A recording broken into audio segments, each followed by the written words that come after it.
Hello friends and नमस्ते। नवरात्रि के play list का यह हमारा 7वां वीडियो है, जिसमें 7वें दिन पूजी जाने वाली देवी के महत्व को बताया गया है। सभी 9 देवियों की कथाओं और पूजा विधियों को जानने के लिए नीचे कमेंट बॉक्स पर दिए गए लिंक को जरूर देख लें।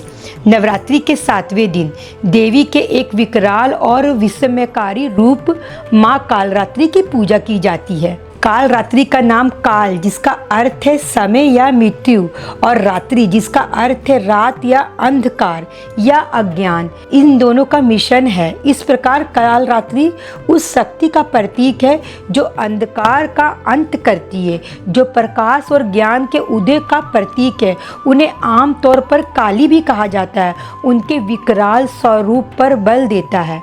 देवी माँ कालरात्रि को सबसे भयानक स्वरूप माना गया। उनका श्याम वर्ण उनके तीव्र और अडिग स्वभाव का प्रतीक है। उन्हें 4 भुजाओं वाली, 2 हाथों में कृपाण और 1 वज्र धारण किए हुए तथा अन्य 2 हाथों में दान और रक्षा की मुद्रा में दर्शाया गया है। उनकी 3 आंखें अंधकार को चीरती हुई सबको देखती है। जब वे सांस लेती है तो उनके नथनों से ज्वालाएं निकलती है। उनके अटूट दृढ़ संकल्प का प्रतीक है। माँ कालरात्रि का हार रात्रि में आकाश की चांदनी की तरह चमकता है।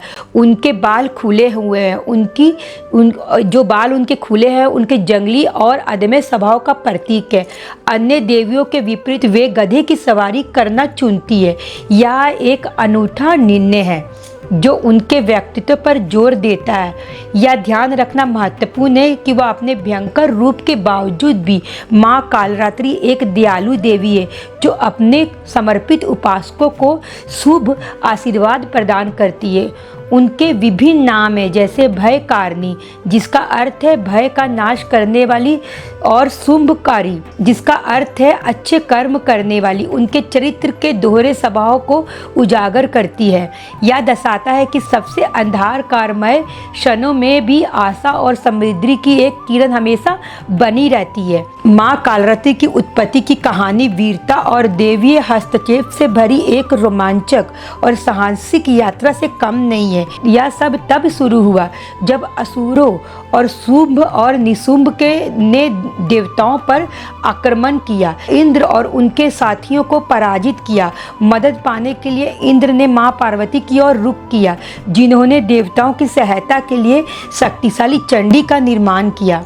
लेकिन स्थिति तब अप्रत्याशित मोड़ ले गई जब शुंभ और निशुंभ ने चंड और मुंड को चंडी से युद्ध करने के लिए भेजा। हालांकि चंडी अकेली नहीं थी। उन्होंने चुनौती का सामना करने के लिए अडिग और ढूंढ संकल्प के साथ उग्र और निडर माँ कालरात्रि का आह्वान किया, जिन्होंने इस अवसर पर कदम रखा और चंड और मुंड का वध कर दिया।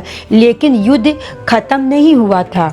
रक्त बीज का आगमन होता है, एक शक्तिशाली असुर जिसके पास एक दुर्जय वरदान था कि जब भी वह उसके रक्त की एक बूंद धरती पर पड़ती थी तो वह पुनः जीवित हो जाता था। यह एक बड़ी चुनौती थी, लेकिन माँ कालरात्रि पीछे हटने वालों में से नहीं थी। वह क्रोधित थी और रक्त बीज के आतंक को हमेशा के लिए समाप्त करने के लिए ढूंढती।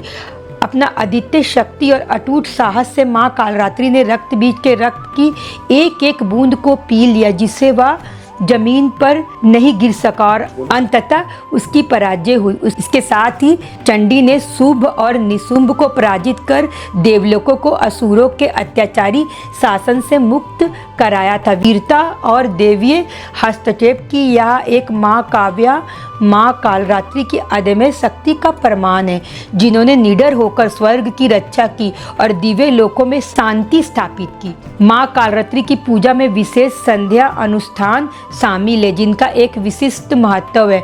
पूजा के दौरान माँ कालरात्रि को लाल कंबल पर विराजमान किया जाता है, जो उनके उग्र किंतु दयालु स्वरूप का प्रतीक है। पवित्र स्थान को गंगा जल से पवित्र किया जाता है और घी के दीपक को कोमल ज्योति में परिवार के सदस्य भजन और कीर्तन गाते हैं।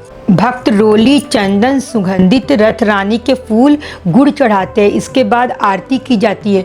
कपूर या दीपक जलाकर मंत्रों और भजन गाए जाते हैं। दुर्गा चालीसा या दुर्गा सप्तशती का पाठ और माँ दुर्गा के मंत्रों का जाप आध्यात्मिक अनुभव को और गहरा करता है। मंत्रों के लिए लाल चंदन या रुद्राक्ष की माला का उपयोग किया जाता है। तो फ्रेंड्स, मैंने आज आपको माँ के 7वें रूप यानी सप्तमी के स्वरूप का वर्णन किया, उनके रूप का वर्णन किया, जिसमें माँ काली जी की पूजा की जाती है।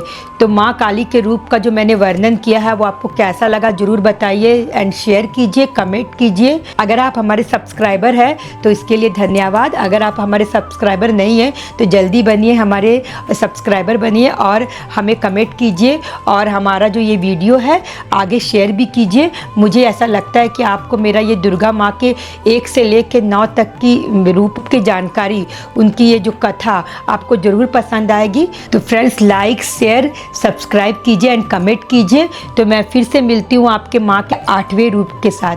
तब तक के लिए नमस्कार एंड बाय बाय।